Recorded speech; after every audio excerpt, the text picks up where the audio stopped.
ಬಂದ್ರ ಬನ್ನಿ. ಇವತ್ತಿನ ವಿಡಿಯೋ ಫುಲ್ಲು ಆಗಿರುತ್ತೆ.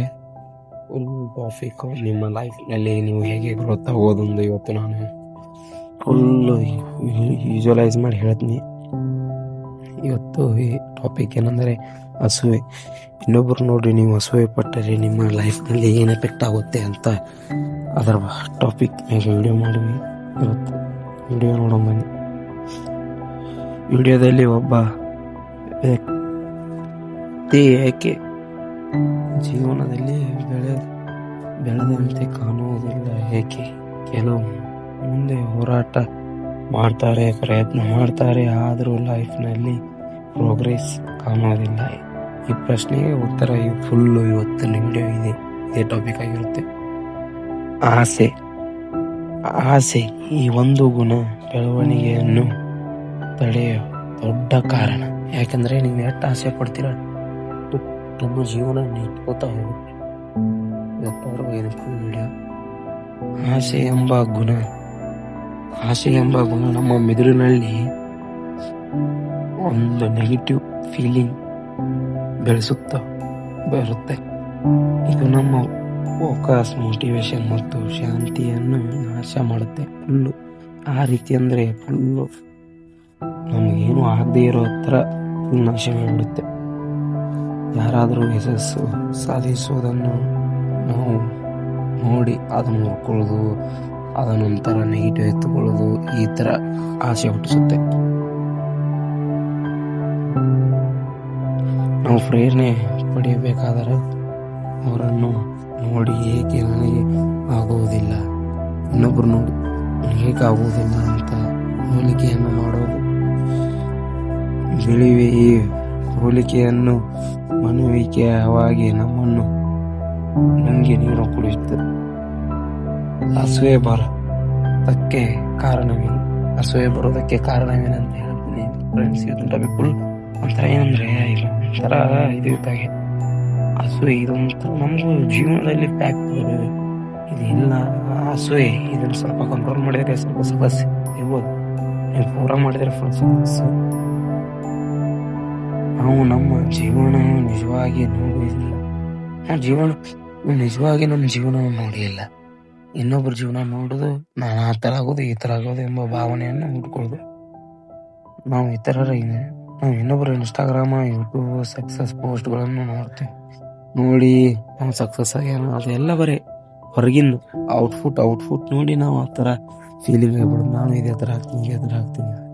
ಆದರೆ ಅದು ಅವರ ಹೋರಾಟ, ಕಷ್ಟ, ಪ್ರಯತ್ನ ನಮಗೆ ಕಾಣೋದಿಲ್ಲ. ಬರೀ ಅವ್ರ ಇನ್ಸ್ಟಾಗ್ರಾಮ್ ಪೋಸ್ಟು, ಯೂಟ್ಯೂಬಲ್ಲಿ ಇವೆಲ್ಲ ಇಷ್ಟೇ ಕಾಣೋದು. ಅವ್ರು ಮಾತಾಡ್ತಾರೆ, ಅವರೆಷ್ಟು ವರ್ಷ ಕಠಿಣ ಶ್ರಮ ಪಟ್ಟು ಏನೇನು ಕ್ರಮಗಳನ್ನು ಅವ್ರ ಕೈಗೊಂಡು ಯಾವ ಥರ ಪ್ರಯತ್ನ ಪಟ್ಟು ಅಲ್ಲಿ ಬಂದಿರ್ತಾರೆ ಅದು ನಮ್ಗೆ ಗೊತ್ತಾಗಲ್ಲ. ಬರೀ ಅವ್ರ ಇನ್ಸ್ಟಾಗ್ರಾಮ್ ಸಕ್ಸಸ್ ಲೈಫ್ ಅಷ್ಟೇ ನೋಡಿ ನಾವು ಅದನ್ನು ಆಗ್ತೀವಿ ಅನ್ನೋದು ಅಂದ್ಕೊಳ್ಳೋದು. ಇದು ಮೊದಲನೇ ತಪ್ಪು. ಹೊರಗಿನ ಸಕ್ಸಸ್ ನೋಡಿ ನಮ್ಮಲ್ಲಿ ಆಸೆ ಭಾಳ ಹುಟ್ಟುತ್ತಿದೆ. ಇದು ಫ್ಯಾಕ್ಟ್ ಐತಿದು. ಆಸೆ ಹುಟ್ಟೋದು ಭಾಳ ಅಂದ್ರೆ ಭಾಳ.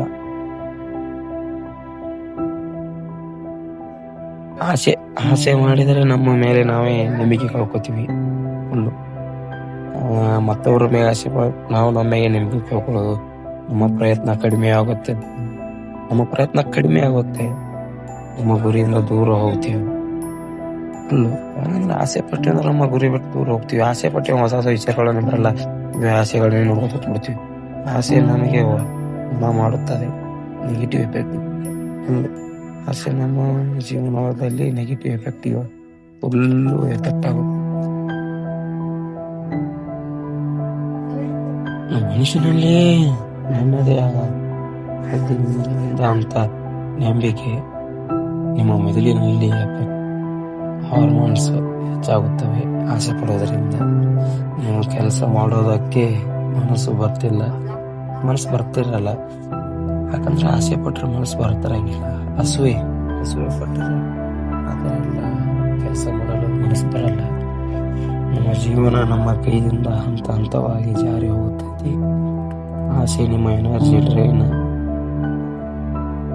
ಆಗುತ್ತಾ ಹೋಗುತ್ತೆ. ಫುಲ್ ಡ್ರೈನ್ ಆಗುತ್ತಾ ಹೋಗುತ್ತೆ. ಆಸೆ ನೆಗುವುದು ಹೇಗೆ ಅಂದರೆ ಒಂಥರ ಹೋಲಿಕೆ ನಿಲ್ಲಿಸಿ ಯಾರನ್ನೂ ನಿಮ್ಮೊಂದಿಗೆ ಕಂಪೇರ್ ಮಾಡಬೇಡಿ. ಪ್ರತಿ ವ್ಯಕ್ತಿ ಒಂದು ಬೇರೆಯಾದ ಹಾದಿ, ಬೇರೆಯಾದ ಸಮಯ, ಬೇರೆಯಾದ ಭಾಗ್ಯ ಇರುತ್ತದೆ. ನಿಮ್ಮದು ಅದೊಂದು ಬೇರೆಯಾದ ಇರುತ್ತೆ. ನೀವು ಏನು ಇಷ್ಟನೋ ಅದೇ ಮಾಡಿ, ಆಸೆ ಪಡಬೇಡಿ, ಹೋಗಬೇಡಿ. ನಿಮ್ಮ ಕರೆಂಟ್ ಸೆಲ್ಫ್ ಜೊತೆ ಕಂಪೇರ್ ಆಗಬೇಕು. ನಿಮ್ಮ ಕರೆಂಟ್ ನೀವು ಹೇಗಿದ್ದೀರೋ ಆ ಥರ ಒಪ್ಕೋಬೇಕು. ನೀವು ಹೇಗಿದ್ದೀರಿ ಇವಾಗ ಅದೇ ಕರೆಕ್ಟು, ಹಾಗೇ ಇರಿ. ಏನು ಹೊಸದು ಮಾಡೋಕ್ಕೆ ಹೋಗಬೇಡಿ. ಹೊಸದು ಮಾಡಿ ನಿಮಗೆ ಅಂದರೆ ಇನ್ನೊಬ್ಬರು ನೋಡಿ ಅವ್ರು ಹೇಗಿದ್ದಾರೆ ಆ ಥರ ಹಾಕೋಬೇಡಿ. ನೀವು ಹೇಗಿದ್ದೀರೋ ಹಾಗೇ ಇರಿ, ಹಾಗಿದ್ರೇ ಚೆಂದ.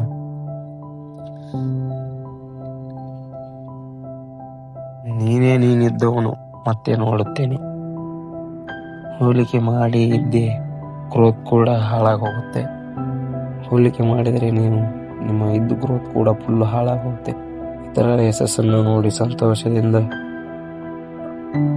ಆರೋಚಿಸುವುದು ಅದು ಒಳ್ಳೆಯದು ಅನಿಸುತ್ತೆ. ನನ್ನ ಮಟ್ಟಿಗೆ ಅದು ಒಳ್ಳೆಯದು. ಇತರರ ಅವರ ಸಕ್ಸಸ್ಸನ್ನು ಜಲಸಿಯಾಗಿ ನೋಡಿದು ಹಾಳಾಗೋದು ನಿಮ್ಮ ಮನಸ್ಸು. ಅವರ ಸಕ್ಸಸ್ಸಿನಿಂದ ಇನ್ಸ್ಪೈರ್ ಆಗೋದು, ತೆಗೆದುಕೊಳ್ಳಬಾರದು ಅನ್ನೋದು ನಿಮ್ಮ ಕೈಯಲ್ಲಿ. ಯಾರೇನೇ ಅಂದರು ನಿಮ್ಮ ಲೈಫ್ನಲ್ಲಿ ಫುಲ್ ಕರಿಯರ್, ಸ್ಕಿಲ್, ಹೆಲ್ತ್ ಇವುಗಳ ಮೇಲೆ ಇನ್ಸ್ಟೆಂಟ್ ಕಾಂಟ್ರಾಕ್ಟ್ ನೋಡಾಗಿ. ಯಾಕಂದರೆ ಕಾಂಟ್ರಾಕ್ಟ್ ಆದರೆ ನೀವು ಅದ್ರ ಕೂಡ ಫುಲ್ ಹೊಂದಾಣಿಕೆಯಾಗಿ ಇರ್ತೀರಿ. ನಿಮ್ಮ ಲೈಫ್ನಲ್ಲಿ ಪೂರ ಪ್ರೋಗ್ರೆಸ್ ಆಗಿರ್ತೀರಿ. ಚಲೋ ಜೀವನ ಬಾಳೋದರಿಂದ ನಿಮ್ಗೆ ಏನು ಅನಿಸುತ್ತೆ, ಪಾಸಿಟಿವ್ ಫುಲ್ ವೈಬ್ ಆಗಿಬಿಡುತ್ತೆ. ನೀವು ಇವಾಗ ಬೆಳಗ್ಗೆ 8 ಗಂಟೆ 9 ಗಂಟೆಗೆ ಹೇಳ್ರಿ, ನಿಮ್ಮ ದಿನ ಎಲ್ಲ ಪೂರ ಹಾಳಾಗುತ್ತೆ. ಅದೇ ಸ್ವಲ್ಪ ಜಲ್ದಿ ಎದ್ದು ವ್ಯಾಯಾಮ, ಎಕ್ಸಸೈಸ್ ಸ್ವಲ್ಪ ಮಾಡಿ ನಿಮ್ಮ ಮುಖದಲ್ಲಿ ಫುಲ್ಲು ಹ್ಯಾಪಿಯಾಗಿರ್ತೀರ ಸಾಯಂಕಾಲ ಮಾಡಿ. ಹೀಗಾಗಿ ಚೆನ್ನಾಗಿರೋದ್ರಿಂದ ಚೆನ್ನಾಗಿ ಬರ್ತೀರಿ ಅಷ್ಟೇ. ಓಕೆ, ಬಾಯ್. ನಾಳೆ ಸಿಗೋಣ.